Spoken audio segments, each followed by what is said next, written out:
Hello, everyone. This is episode 148 of the Juicebox Podcast. With this episode, we begin our fourth year of talking about type 1 diabetes.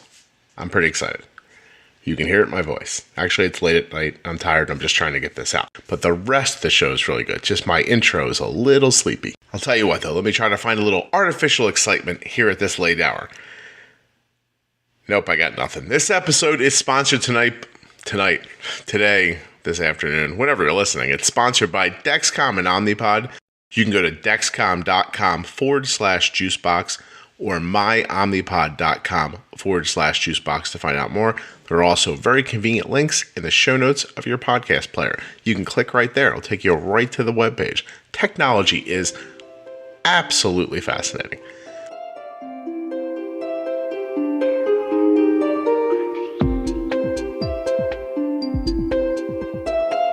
I am 100,000% confident you are going to love this episode. And I'm calling it Choose Your Own Adventure. So I sort of broke my own rule here on the podcast. The one rule I've had was I usually just interview people who don't have another way of talking about diabetes. But today, I'm going to bend that rule just a little bit to talk to one of my absolutely favorite diabetes journalists. Today's episode is with Mike Hoskins. Mike writes for diabetesmind.com. I'll put some links in the show notes where you can find what he writes about type 1. I just find Mike's writing to be special, to be perfectly honest. Mike has a way of explaining things that has always spoke to me, and frequently I very much enjoy his points of view. So when we put up the episode a couple weeks ago, Leo's dad is not a doctor, Mike found me online. He had this real kind of visceral reaction to the episode, and I thought, let's have him on the podcast and talk about it. So that's what I did.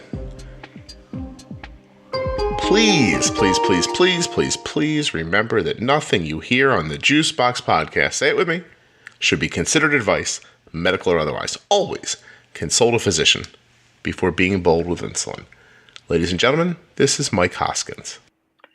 So this is Mike, and I am in Metro Detroit, Michigan. Have been type 1 for most of my life since age 5, which was 1990. I wish it was 1990. It was actually 1984. So majority of my life, and I have been blogging for a little while on my own personal blog, the Diabetics Corner Booth. And for the past 5 or 6 years, I've been writing and doing journalism and advocating over at diabetesmind.com. And so I'm trying to remember the first time that I met you in person would have been, you think it was at Lilly in Indianapolis?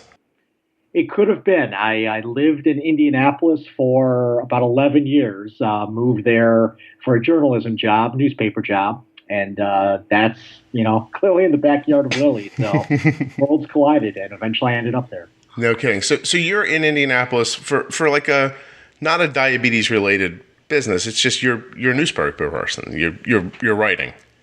Yeah, exactly. I mean, I grew up. My wife and I grew up here in Metro Detroit, and I went to school for journalism here, and then eventually had to leave the state to get an actual daily newspaper job. And found my way south of Indianapolis. And am I right to say, it's a little unfair, I know you before we're talking, but you love that, right? That the idea of being a journalist is very kind of inherent in who you are. I do. I mean, I love writing at the base. I mean, I was diagnosed, like I said, when I was 5, and I think I started writing in some form or another about that same time. Little Batman spoofs and eventually poetry, and I had to get a real job, so I went into newspapering when I was roughly in middle school, and I've been kind of doing it ever since to some degree. And so I would say, and you don't have to respond, just be humble and be quiet, but I am very much a fan of how you write, and just the thorough nature of how you lay things out, and the very understandable way that I can read something that you've written about that I don't understand it, and I feel like I understand it at the end. And I've just always been very impressed by that since I met you. So I don't know if I've ever said that to you, but I like the way your mind works, I guess is what I'm saying. Well, you're one of the few. You can pass some advice on to other people. Well, it's how you end up here today a little bit too. So most of the time people hear podcasts, this podcast, I think they know when they're listening. They've been recorded sometimes months, prior. Sometimes when I do technology stuff, it's obviously more in the moment. But I don't know that I've ever done something like this where I put a show up last week, just a couple days ago, and you responded to me online about it, and I thought I would love to keep talking about this with Mike, because I think it's very obvious that there are perspectives in diabetes, and I don't mean in the space or writing about it, but in having it or living with it. And there is one perspective when your child has type 1 diabetes, and there is one perspective when you have it. I happen to know, grew up with a mother who also had type 1. So you've been the child of a person with diabetes, and you've kind of had a different experience.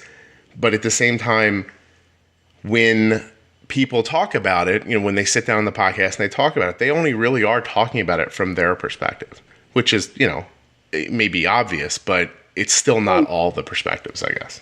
Exactly. Yeah. And I think that, to go on for just a second longer, I think that if you understand that my goal for this podcast it's very simple. And I've said it before, but I'll say it real quickly to you, which is just that I don't think that the status quo of how we talk to people about diabetes is necessarily the best way. I don't like that that people start out in fear, and that fear it's given to them by people who they trust, some doctors or other people living with diabetes. And while I do believe there's plenty to be respectful of and even fearful of at times, I think that if you really want to, live well, the fear is the first thing that has to go. And then so much good comes after it. But when we start out by telling people to be afraid, then that's a hole they can sometimes not dig themselves out of. And so while I understand that what I'm saying isn't for everybody and isn't for everyone's specific or current situation, it is my dream of how people should talk about diabetes, I guess. I don't know if that makes sense or not. Sure, absolutely. I mean, I share that. I'm sure most people do. And, look, I mean, it is, the phrase, put a coin in the hat for your diabetes may vary. I mean, we can only talk from our personal perspective and what we've been through, on our own end. And, everybody's experience is different. Yeah. Yeah. And at the same time, there are similarities where I find that statement. So I believe what you just said, and I agree with you that everybody's diabetes is different. And at the same time, there are similarities that we all share. And if we allow what happens, here's what I feel like happens sometimes is people run up against something, a roadblock. They don't have the answer. And instead of imagining that there might be an answer, they just say, oh, well, that's diabetes. And then they throw their hands up in the air and they stop. And that's where I want people not to think that everyone's diabetes varies, because here's some simple truths. If you take insulin, your blood sugar goes down. If you eat food and don't have insulin, your blood sugar goes up. If you count your carbs and do everything you were told, but your blood sugar still ends up at 350, that's not just diabetes. There's still something left you don't understand. And I get scared that some people think that, okay, 250 is the best I can do, and then they just go, well, that's it, and they move on. So I completely agree with the statement, and I also think that sometimes people use it in the way that it's not intended. Yeah, totally. I mean, there's always that balance in everything you do with life and diabetes, across the board, and you have to be able to realize that, sometimes it is a cop-out and things can be figured out. You can look at things and you can try a little bit harder sometimes. That's not always the case. And then sometimes there's a matter of, I think one of the things we were talking back and forth online was, mental health.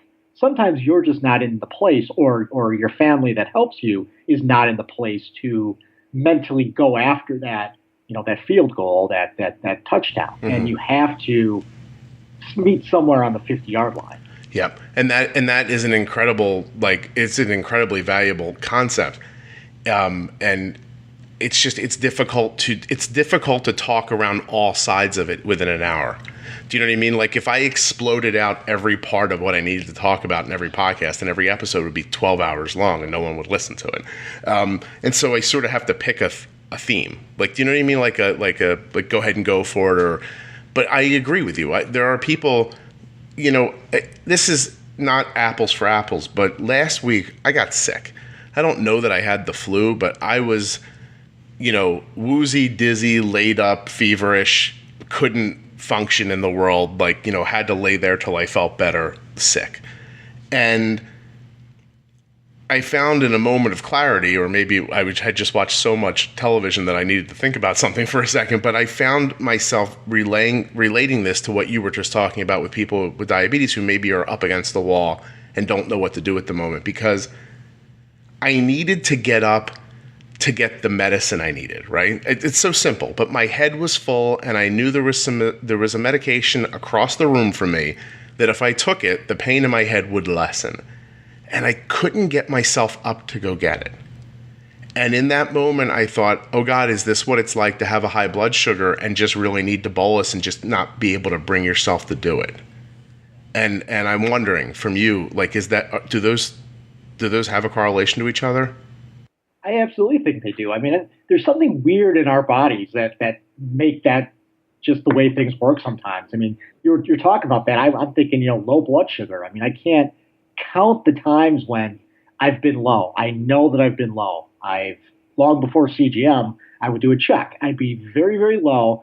I need a juice box. I need something, to bring my sugar up. And I just sit in the chair or wherever I happen to be, and I just stare at the floor. And I don't move for X amount of time.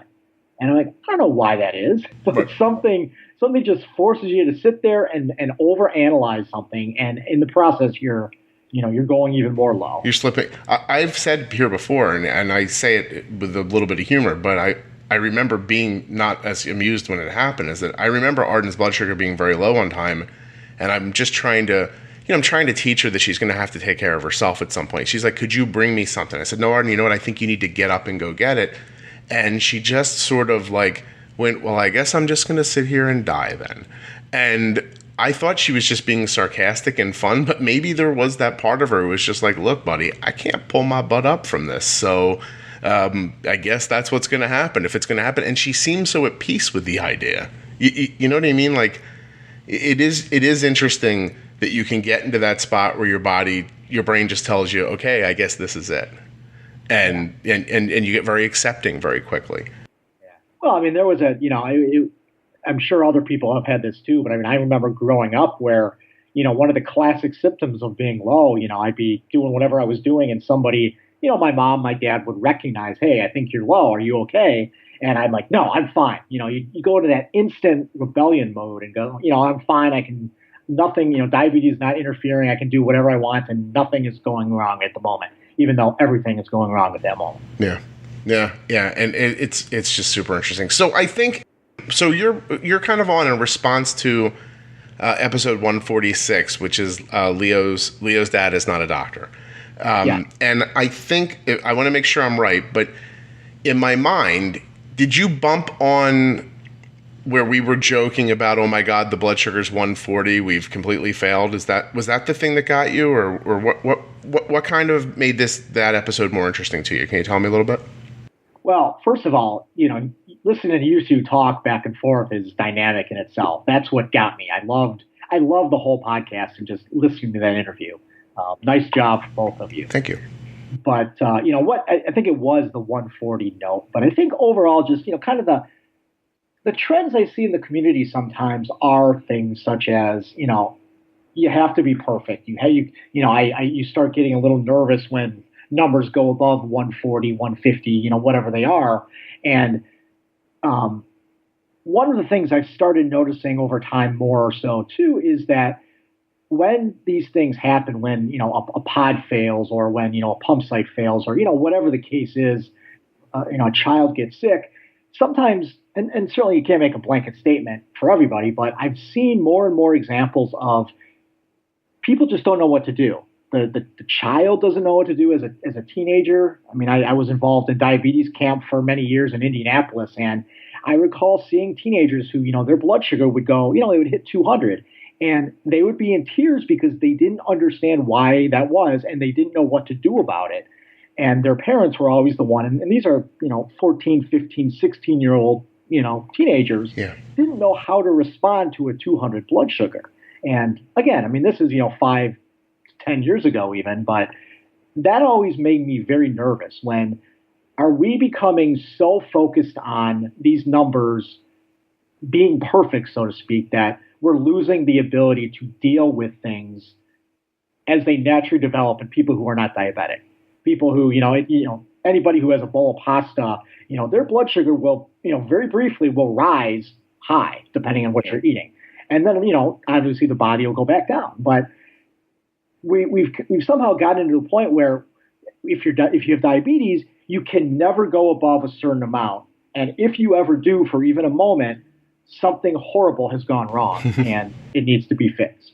And that's certainly, again, not meant to mean everybody who, stays in tight control is doing that. But I've seen that example time and time again, and it scares me. No, I hear you. I try so hard, and I don't know if I'm doing it as well as I hope I am, but I'm trying to, at the same time, let people know that, by here's an example. Here's a graph of Chinese food, never over 110. All that means is I got that so right that time, like it's almost lucky at that point. Like there's a lot of tools and a lot of ideas and concepts that put me in that spot. But to not get any spike at all, that really is almost random. And in a 24-hour period, I'd say Arden's blood sugar goes over 200 probably twice in a 24-hour period. And, sometimes it's just you get it wrong or whatever. Sometimes it's just like you said, like, what are you going to do? Yeah, she ate a lot of carbs. And I can't kill her with insulin because later it will cause a problem. I have to try to keep a balance. And at the same time, how do you give people the feeling that I can do this if the message is you can't? And it's not exactly, but I think that's how they hear it. Like, because I think what happens is that once you accept 250 the first time, well, then it doesn't feel weird the second time. And then all of a sudden, if it was 250 was okay, then, I mean, how much more is 275 over 250? It's only 25 points. And they lose perspective that 275 is, nearly 200 points higher than they really would hope their blood sugar to be. And that's the conversation that scares me. But yours scares me just as much too. And so you try to keep a balance, but at the same time, like that's difficult. Like, how do you say to somebody, you can do this, but it might go wrong? When it goes wrong, it's not your fault, but you can't believe that this is completely out of your hands, because if you do, then you won't believe that you can in any way manage it. And it's for the person, I think, to figure out. Yeah. And so I don't know. Like, I want very much to be, Mike, you and I have spoken numerous times over the years. Like, I want very much to help people. And I think if you could see an email that I got the other day from a newly diagnosed family, I get them almost every day at this point. And they're going from start to a much better place so much more quickly than you could imagine or that you would even expect. And most of them say the same thing. I didn't know how much I needed to understand the insulin, and I didn't realize how much the fear was holding me back.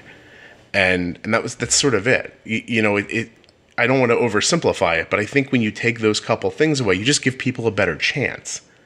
And I hope they understand. I hope everybody listening understands. It's like, I don't mean a better chance for perfection, because I just got Arden's A1C back on Monday, and it was 6.1.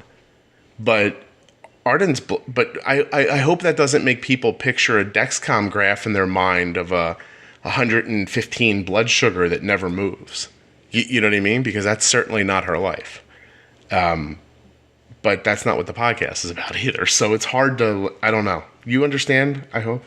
Yeah, I do. I mean, you can't, like you said early on, I mean, you can't hit every single angle, in every moment of a podcast and a blog post, even in online exploration. I mean, people float to what they often want to hear, what they want to see, and they follow that rabbit hole down as far as they can. And that's not to say that's a bad thing. It's just that's how the human mind works. Right. I get, you know what makes me nuts? Because I don't believe I've been around this nearly as long as you have, but I've been around it for a while. And I can't stand when someone writes something and they're apologizing with one hand and giving you help with the other hand. Like, oh, you should do this, but don't do too much of it. You probably could bolus for that, but don't forget to test. And like that back and forth. Like, I get that you have to remind people, like, you can't just go willy-nilly, like, rage bolusing and then forget about it.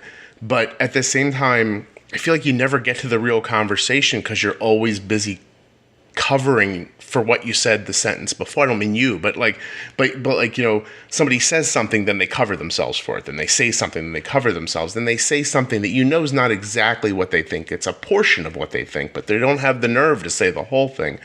And in my heart, like, I feel like if I was going to do that, I would just stop doing all this because I don't know that helps anybody. I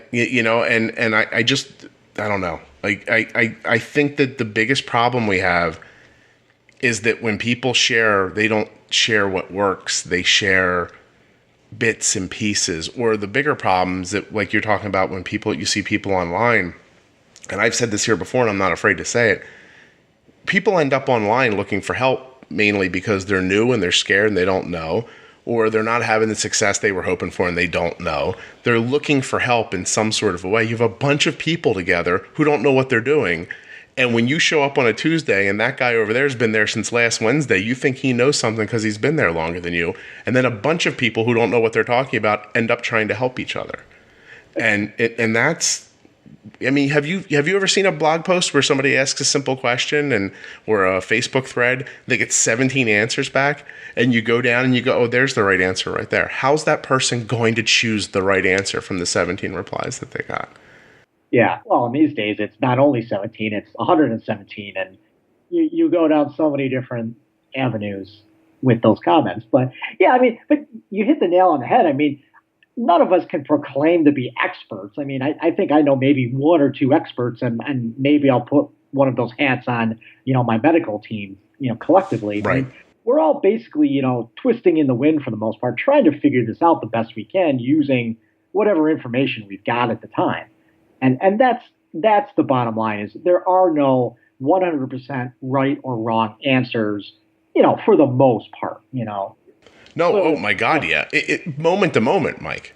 Right, moment to moment is all. Yeah, within the same person, moment to moment. I just, you can't win, but you can. But I think you can give people tools that give them a better chance at it, and. I think that I've done is I've broken down what I've seen work into like simple concepts to understand. Like I think that's what this podcast is.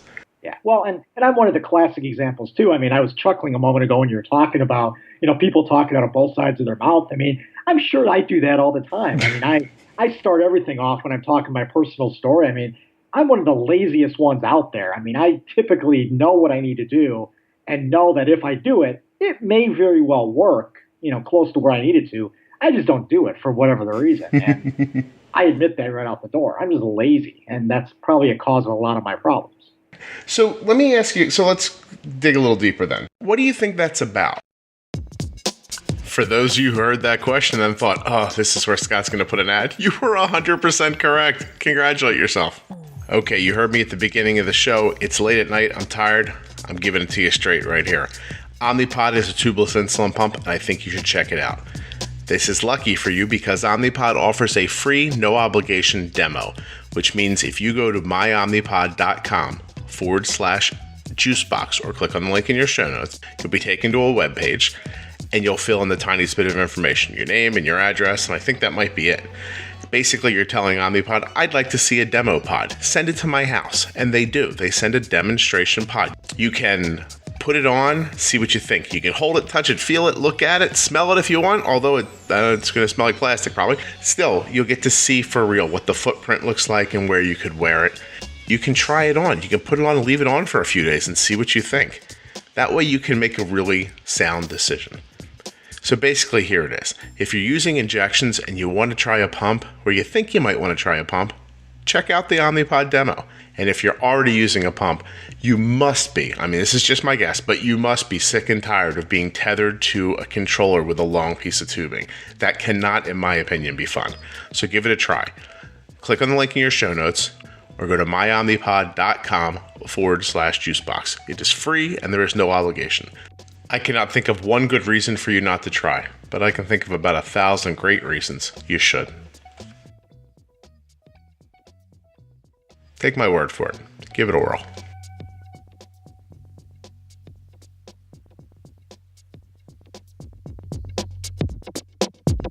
What do you think that's about? Like really, so there are people right now who are listening whose kids have just been diagnosed and they think if I can just put them on the right path that they'll stay on that path. And I don't believe that that's true. I don't think for anything in life that you can just set somebody on a course and it's just going to work.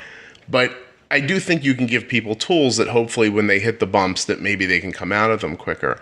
So how much of, I don't know, I don't even know how to ask, a person like yourself who has had diabetes, what did you say, 84?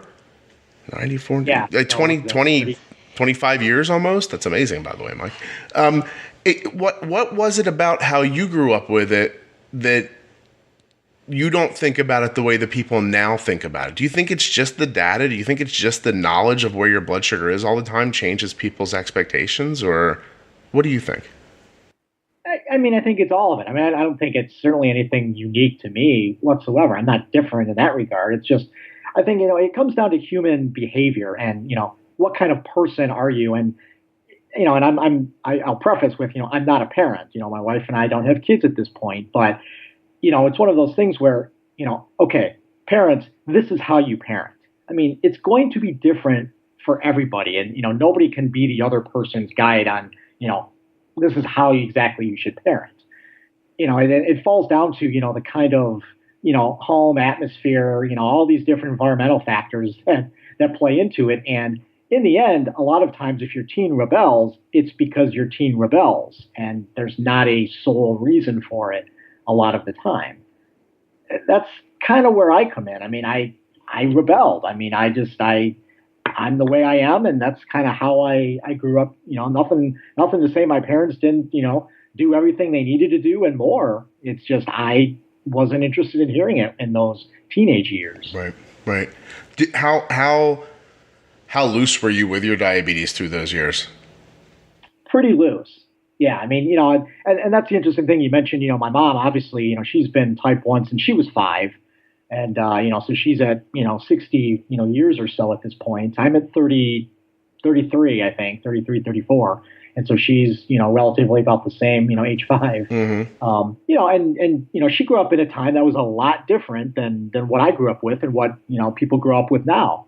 And, her mom was very strict, but also at the same time, there was, the food exchanges. So, my grandma was ahead of the curve before anybody else was saying, hey, if you don't want, a banana or, a cup of fruit, with your meal, you could have, half a cup of ice cream.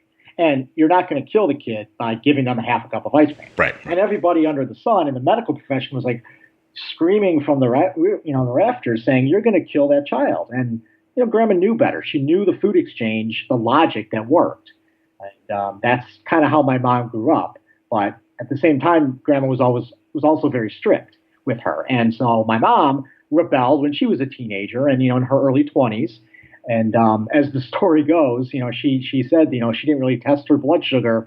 They didn't have that technology way back in the day before, I was diagnosed in 84. But she made the point that before I came along and was diagnosed, she had never checked her blood sugar. She didn't have a glucose monitor as it was in 84. And so she got one and we started testing at the same time. Yeah. I just interviewed a guy a couple weeks ago. His interview won't be out for a while, but I'm going to also interview his mom. And it's a similar situation. He got diagnosed later in life literally later in his 20s and 30s. And the mom has a similar situation. Like almost like seeing your child have it made the mother go, okay, well, I got to take better care of this. If nothing else is to just understand it for him or to be a role model for him in this situation. Yeah, exactly. Yeah. It's funny. Like Like your diagnosis almost. Do you think your diagnosis changed how your mom, even now that you're not with her anymore, do you think is she a different person with diabetes than she would have been? Yeah, I definitely think so. I mean, I think, that does that diagnosis of your child, does that to a person. I would have to assume, for most people. Yeah, I mean, and these days it's funny. I mean, back in my college days, my last year of college, I went on an insulin pump for the first time. And, that was basically like the summer of 2001. And then within 3 or 4 months, I had convinced my mom to do the same. So, we had night and day experiences on the type of pump that we used over the years, but, she's basically been on one the whole time. And I have up until more recently. For personal choices. And, I mean, we influence each other, CGM, and, insulin pump, all those things. And, these days, I mean, she's doing a lot better than I am. I mean, she's on a Riley Link, a hybrid, homemade closed loop. Right. And, has just outstanding control. And, I mean, she's doing outstanding. And she figured that out by herself?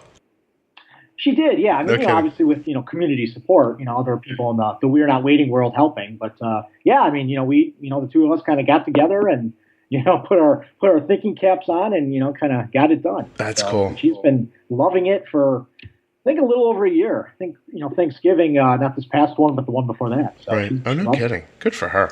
That's pretty cool. So you mentioned earlier the idea of once something goes wrong, nobody knows how to deal with going wrong. Maybe it's because their parents have had it covered for them for so long, or maybe it's because the technology's worked so well for them. And then, what happens if your insurance changes? You see it all the time. People are like, I've had Dexcom forever, but my insurance should change. And I don't have it anymore, and I don't know what to do. Yeah. But what's the answer? Maybe you don't know. It's probably a bigger question, but I want to talk about it anyway. Like, I can't come to grips with the idea that the answer is you have to struggle and dig through the mud to understand. But I do think you need to understand. And so what do you see as like I don't think you're looking for people to live for years with, unhealthy blood sugars and things like that, just so they understand the nuts and bolts of diabetes in case their pump gets broken or they lose their insurance or something like that. But do you think there's a balance? Like, how can people understand without having back in my day, we climbed 9 miles up a hill for school, like, experience. Do you have any thoughts on that? Because you must think about it, because I think about it a lot.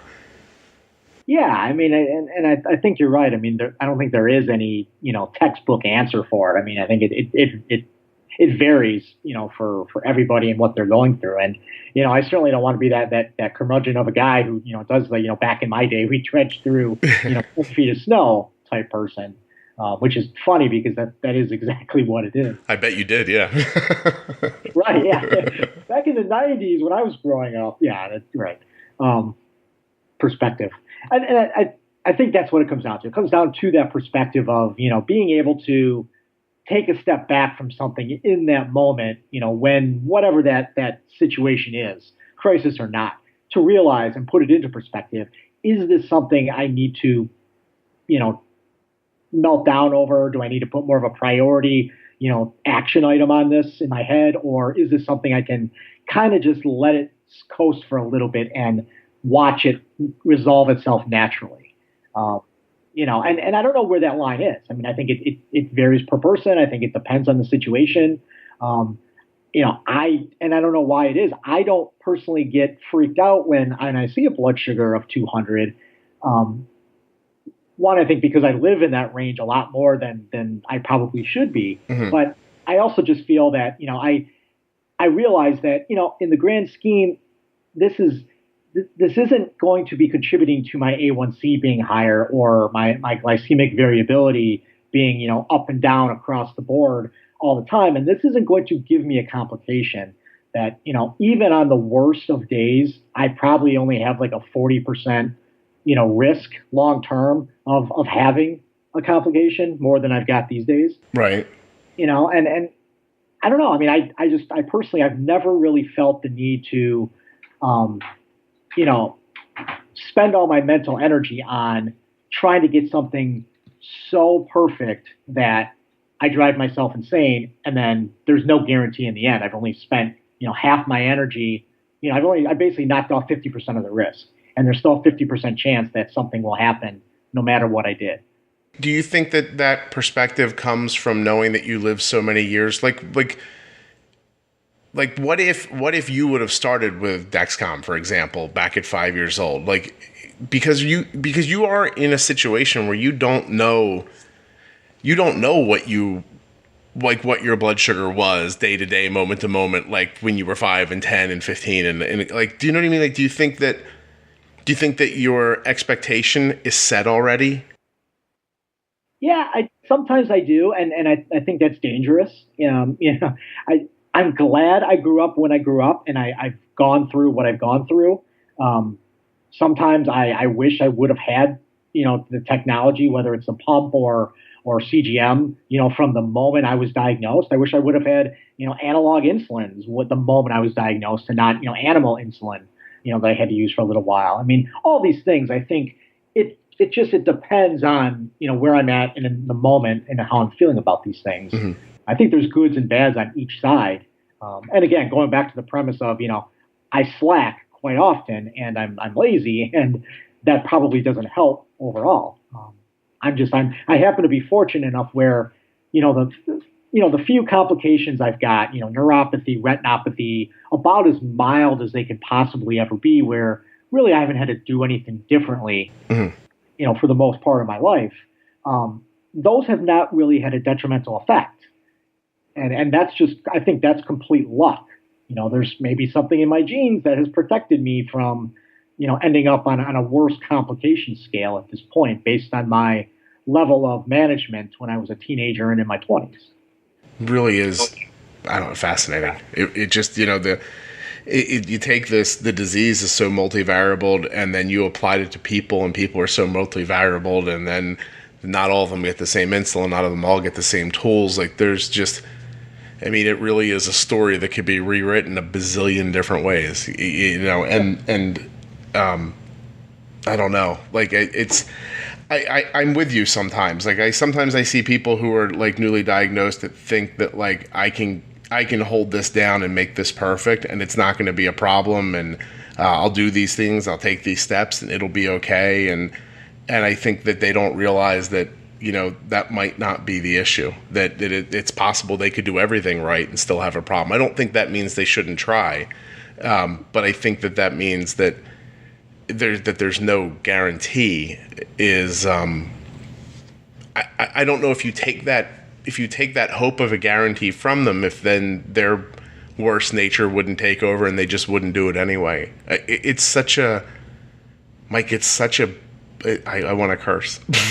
I can't curse. I'm not allowed to curse in the podcast. Human story. I mean, it's fascinating in so many ways. And I think that, I always come back to, the community and the power of the community. And I think that wherever you are, whatever stage of this journey you happen to be at, you can find somebody that can offer a little bit of balance in whatever way you need it and whatever degree you need that to be at. If you're totally in burnout mode and you need that inspiration of somebody who is, rah, rah, rah, I'm never, above 140 and my A1C is here and this is how I do things, you need that, more than you've had it, and vice versa. I think you can, if you're starting to feel a little overwhelmed at some of those things, you can look at some of these others and you can say, there is a balance, and I can step back from this a little more than I have been, and I'll be okay. Because really, there is no guarantee at the end of the day. I can't, go off on a tangent and, do everything under the sun.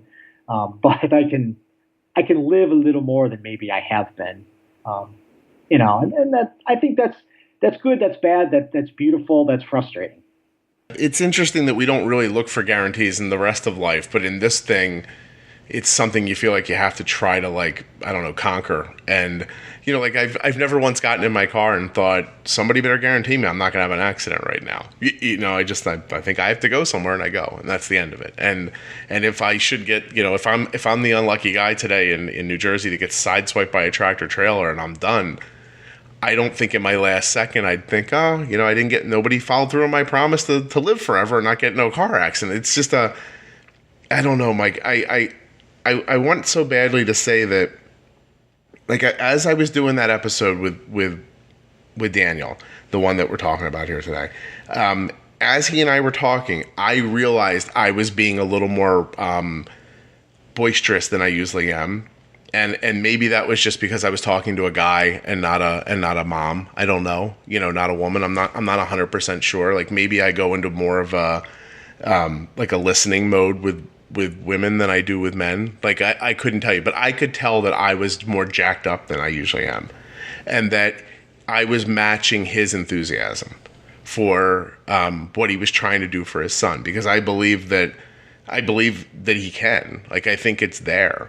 But the linchpin that we didn't talk about through that was, and that I do bring it up sometimes, but you ask me to do something for my kids, then I'll do it.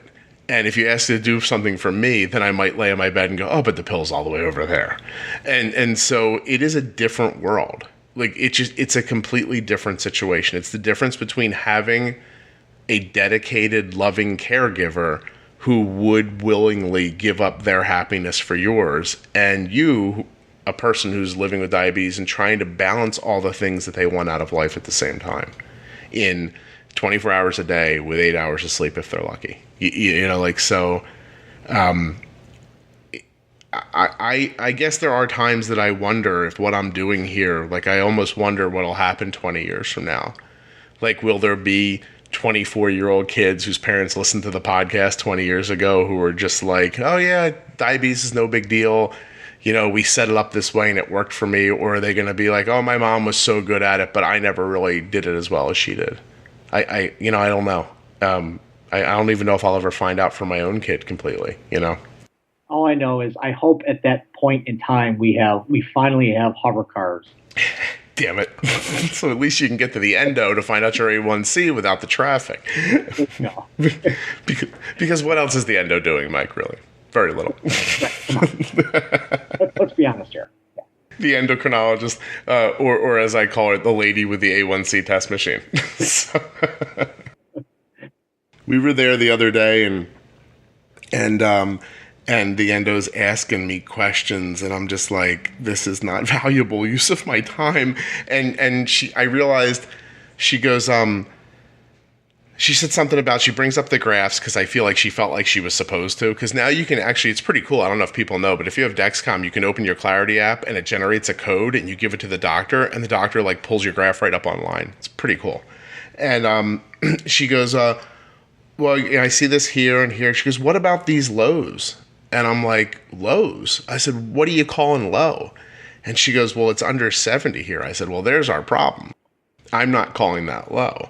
And so she's like, oh, okay. And I said, you realize that I set the line on the Dexcom graph. If I would have just moved it to 60, you wouldn't have saw red. Mm. Would you have not called it a low then? Like I couldn't, you know what I mean? I was like, oh my God, is she just saying the stuff she thinks she's supposed to say? Like, is she really trying to help me at all? Or is she just going, hey, there's lows here? Like I was a little put off by that for a second. I was like, wow, I set the lines. It's not like there's a rule. I just put the line there. And then she went over that, a couple other things. She touched Arden's sites, rubbed her hands back and forth to see if there's any insulin collecting underneath them, and it was sort of over. And I was like, why did we come here? I mean, I guess because they got the A1C machine. Yeah. Well, sometimes you need prescriptions too. I mean, I did get prescriptions while I was there too, Mike. That was nice. Yeah. So, but you know what I mean? Like that was an interesting, to me, that's a deeper look into like when people are like, well, my doctor said, I go to a really good children's hospital, like one of the ones, you know what I mean? And still she just was like, oh, I saw red on a thing. So I pointed at it and I was like, oh God, like this is not really medical advice. This is just, she's going down a checklist in her head. And I was a little disappointed, but my point is that people need to understand that. Like when doctors say something to you, your next question should always be, why? Like you can't have, like I got a note the other day from somebody I haven't answered yet. My doctor says my kid can't have an insulin pump till they've had diabetes for a year. What do you think? And I'm like, no, that's not the next question. The next question is why? Ask them why. Because I guarantee you they don't have a reason. So, and if they have a reason, maybe you'll accept it, but ask for a reason. You're low here. No, I'm not. Why do you think that? Well, it's red.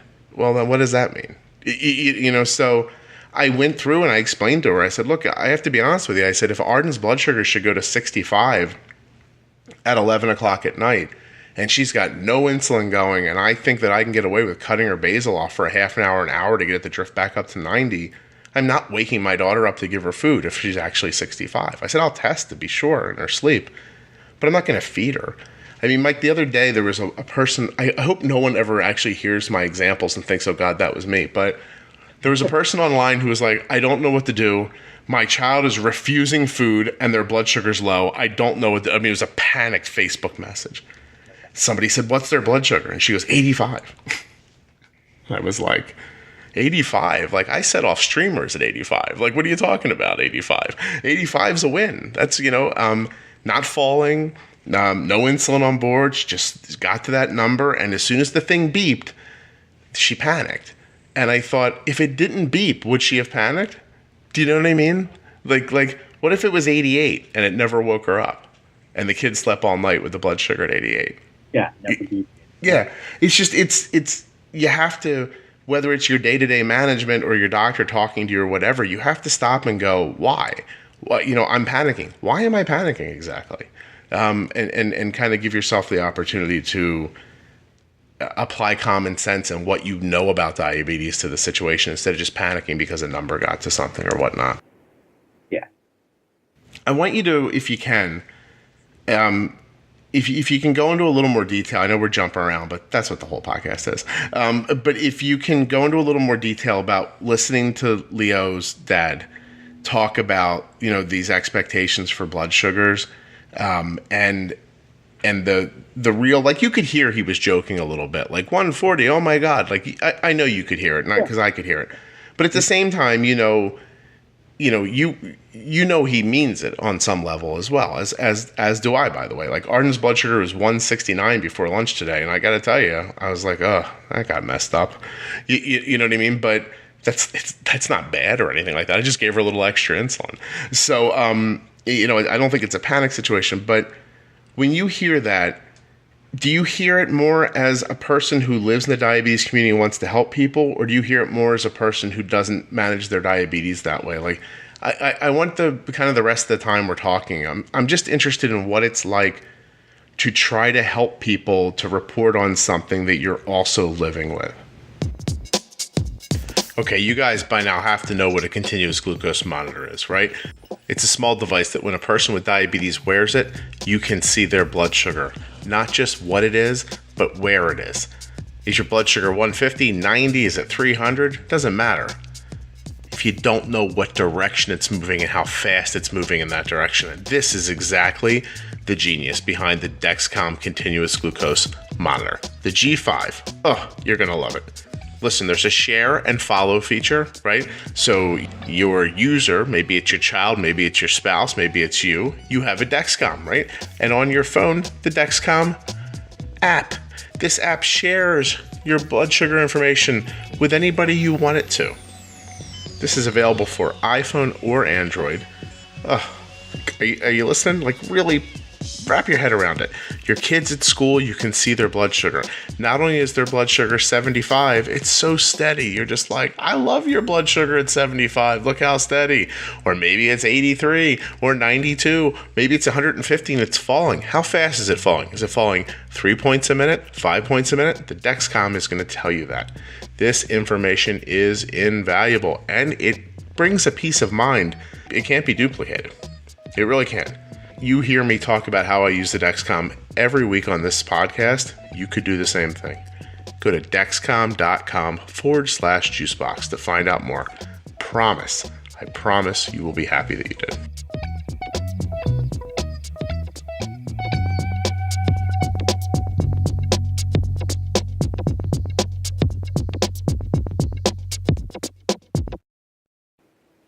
Yeah, I mean, like I said early on, I mean, I love the interview. And my first thoughts when hearing that part, as well as pretty much all the rest of it, was I wanted to be able to jump through the screen in the podcast screen and just, give him a hug and give Leo a hug because, 9 months in, I mean, it's just one of those things you don't like hearing about, and they are awesome and they sound great. And that was kind of my first instinct. My second was, it's like, wow, they're doing really great, and I'm sucking at this moment. And I'm not even wearing my Dexcom at the moment, so I need to put that back in because I can tell right now my sugar is high. Those were kind of my two immediate thoughts as I'm listening through all of this. Mm-hmm. And then I started, my mind started wandering a little bit. I'm like, okay, there is that balance, between the highs and the lows and, perspective and this and that and, what's serious and what's not so serious, in any given moment. And I started wondering how would the community, a week from now, a month from now, a year or two from now, when you start seeing all these examples of people and parents saying, my A1C is this low number, and this is the only way you can get there. If you go low carb, this is how you do that. If you have to use a particular method of treatment, whether it's injections or insulin pumping, and you can't do this without CGM, all of these things, and then, whatever that number threshold may be for a particular person, all these things started, coming into my mind of, okay, maybe we can somehow take a step back and say, this isn't a prescription for one, and this is how you have to live your life. This is the only way to do it. And if you go over 140, then something is wrong. I think you have to be able to understand it's not a prescription for any of that. But I worry that some take it to that level. Some will use this all as case examples of why you should only do this, do that, and you should never allow for something else to be, your reality. Right. And again, that's probably my mind being warped and going down the rabbit hole. But that's how I started feeling about it as I was listening to it more and more. And I think coupled just with other things I've seen and heard over time. Well, I hope that when people hear me, when I talk about like Arden's high thresholds at 130, I don't mean I don't mean I'm never going to let her blood sugar get over 130. What I mean is that if you want to avoid 200, you have to know at 130. Yeah. Like that's the idea. Last night, last night her blood sugar was like 160 for a good part of the time she was sitting doing her homework. And it was just at a certain time of night where I was like, if I push this too hard, she's just going to get really low later. So I had to keep just kind of trying to nudge it down a little bit with some more basal. But I couldn't have crushed her with a bolus for the 160 because then she would have been 55 an hour after she went to bed. And I was not sitting in my living room in a panic that Arden's blood sugar was 160.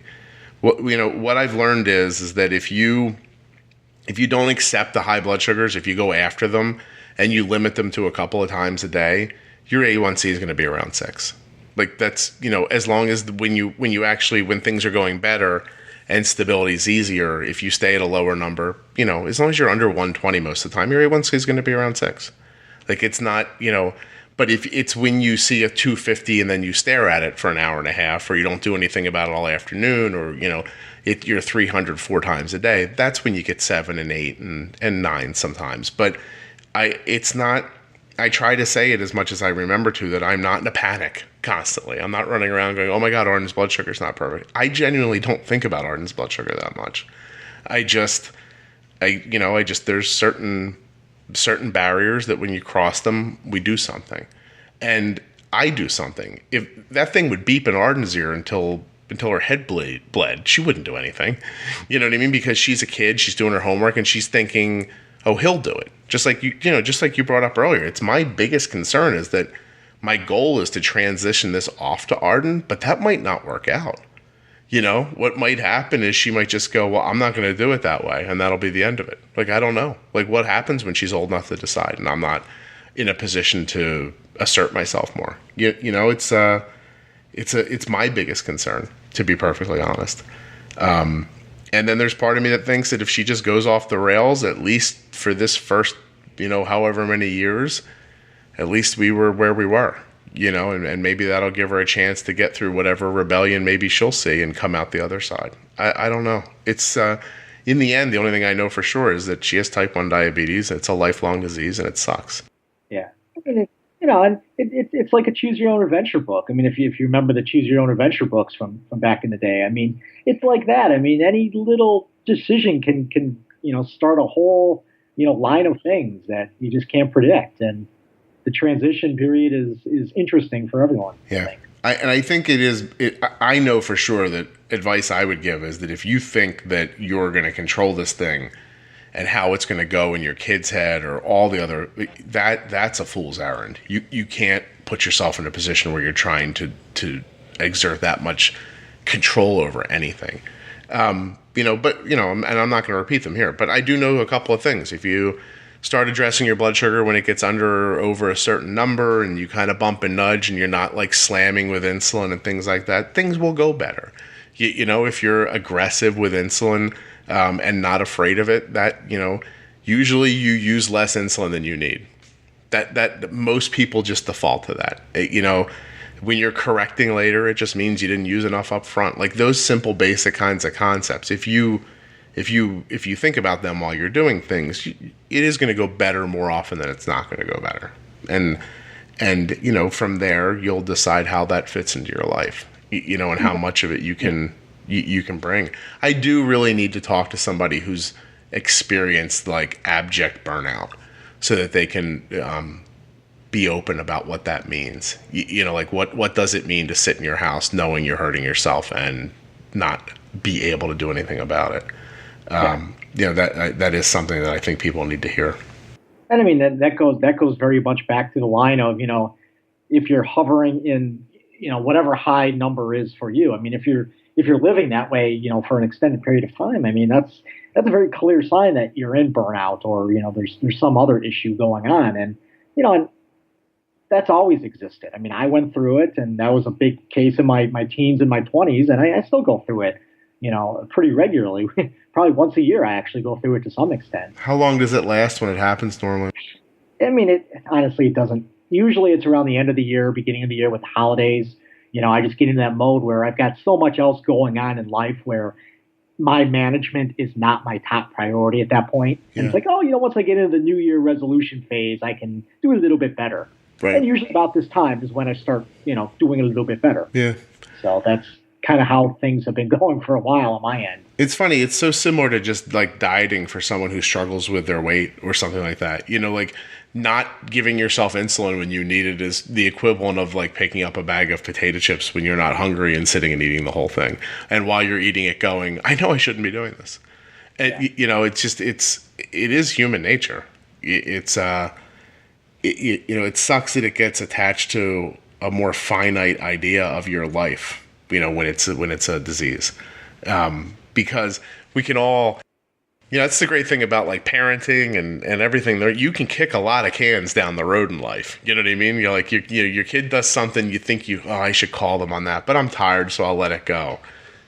They don't end up in rehab that day. You know what I mean? And 20 years from now, when you look up and your kid's like some giant disaster, you can make up all the excuses in the world that it wasn't you. You can always be kicking that can. Diabetes is the thing that stops you from kicking the can. Like when you're kicking it, you're aware you're kicking it. And when you're trying to put something off till tomorrow, it just feels so much more dire. And then if you already feel upset, then the dire nature of how you feel just compounds it. It doesn't, I hope people understand, it doesn't break you out of it. It just makes it worse. Like I hate hearing about endos who try to scare kids with, like, you don't want to lose your leg, do you? Like, wow, you thought that was going to help? Like that's not what motivates people. And even that is such a weird dynamic. I mean, I had that when I was in those later teen years, when I was 16 and 17. I had an endo, a pediatric endo at the time, who did exactly that. And I had my first actual complication that just started materializing at that point. Mm-hmm. And, I was only 16, 17 years old. And my endo specifically said that if you keep doing what you're doing, you will be dead by the time you are 21. And there were other parts of that conversation too, but that actually motivated me for a time. And the same conversation came up in my early 20s, with another endo as well. And that motivated me, at least for the short term. And it got me back to where I needed to be to start managing more effectively and eventually, get those habits in place I needed. And that doesn't work anymore. It hasn't worked in a while, but it did at one point for me. Mike's like, I've given up on the Lions winning a Super Bowl. I have nothing to live for. It's almost like a slap in the face, like in a bad movie. Like when you do that, you are out of ideas, but you still should try. I guess is the idea, right? Like even if I could just snap this kid out of it for a little bit, it's worthwhile. And at the same time, I don't know. I've seen my endo talk about it. My nurse practitioner, who's not the endo, who I saw the other day, but she'll talk about like there's some kids who are just, you have to sit them down and tell them like this is where you're headed. She's like, it feels horrible to tell them that, but there's nothing left. Like every other thing you've tried to explain to them just falls on deaf ears. They don't care, for whatever the reason ends up being.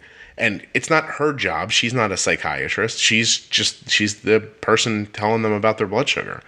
And so, I don't know, Mike, what we've learned here in this past hour is there is no solid, concrete answer to anything diabetes related. Is that what we figured out? Or life in general, I think, is the point. I got you. Life is just unset concrete. Yeah. I currently have frost heave in my driveway, which is another whole side topic that I can't. But that's the story of my diabetes life. It's like, come on, a new driveway and this happens. Like diabetes 101. I finally. So when you got something paved and then some liquid got under it, froze, and threw your brand new paving right up in the air? Yeah. It's like 2 inches high, and I darn near tripped and killed myself the other day. But that's exactly diabetes. I mean, everything you try to do perfectly, you have a perfect paving job, and this is an analogy that came out of nowhere, honestly. And then you trip over a 2-inch heave, and there it is. I will tell you that home ownership, to me, the worst thing about home ownership, I say this all the time, though, there's all kinds of bills, but if you've ever paid to have a tree cut down, there is no indignity like giving someone money and having less when it's over. I bump on it in a horrible, here's $1,000, cut these 2 trees down.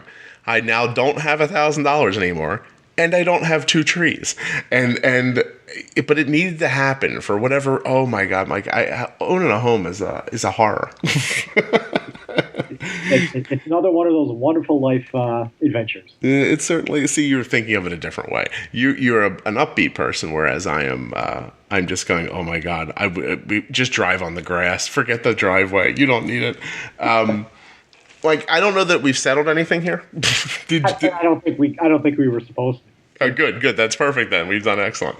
I just wanted to tell you again, like, it means, I don't want to say there's few people because there's a lot of people I respect, but when I hear from you, I always take it seriously. Like, they always think like, this is not Mike. Mike didn't just have 5 extra minutes and he thought to write something on Facebook. You know what I mean? Like, I know when you're talking about this, especially diabetes in general, that it's coming from a thoughtful place, and so I always appreciate hearing it, and I appreciate you being the first person on who you broke my rule. I don't know if I ended up saying that in a point when we were first on that will end up making it into the podcast or not, but I've just always sort of, the only rule of the podcast has been that I don't usually have people on who have a voice somewhere else because they already have an avenue, and I like hearing from people who wouldn't otherwise be able to tell their story, I guess. But I make a huge exception for you because I'm always just very impressed with how you think about this stuff. Well, I tend to ramble, but I appreciate the comment, and I definitely appreciate the conversation. No, me too. I really do. My genuine appreciation to Dexcom and Omnipod for sponsoring this episode of the Juicebox Podcast and for signing on for the entirety of 2018. Thank you so much. You people are fantastic. And to my friend Mike Hoskins, I genuinely appreciate you coming on the show, sir. I always am just incredibly interested in what you think about living with diabetes and the community surrounding it. Not only that, but I mean, this was just a really great conversation. I love this. This felt very comfortable to me. I hope it did to you too. Mike writes at Diabetes Mind over on Healthline, and I put a link to that page right in the show notes. I'm telling you, Mike is a thorough, thoughtful, and intelligent writer and does a wonderful job reporting on type 1 diabetes. I will see you next week. Thank you for listening to the Juicebox Podcast. Hey, the music stopped, but you could, use this time to reflect on how much you love the podcast. And what would you say if you were leaving a review for it somewhere? What amazing things would you say? How many stars would you click on if you were, say, reviewing it in iTunes? Probably all the stars. Probably all the good words. I'm just saying, if you're not busy.